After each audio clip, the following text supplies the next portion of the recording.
કે ધાતુ કાર્બોનિલો શું છે? તો મિત્રો જોઈ શકીએ છીએ કે ધાતુ કાર્બોનિલો એ સક્રાંતિ ધાતુ તત્વોના ફક્ત CO લિગેન્ડ સાથેના જ સવર્ગ સંયોજનો છે. મિત્રો ધાતુ કાર્બોનિલોમાં લિગેન્ડ તરીકે CO સિવાયના બીજા કોઈ લિગેન્ડનો સમાવેશ થતો નથી.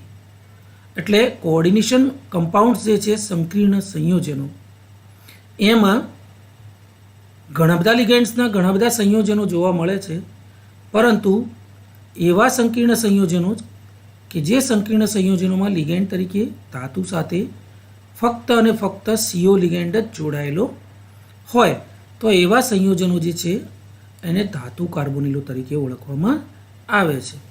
મિત્રો ધાતુ કાર્બોનિલાના બંધારણો સમજવા હોય તો આ ધાતુ કાર્બોનિલોના બંધારણો આપણને ત્યારે જ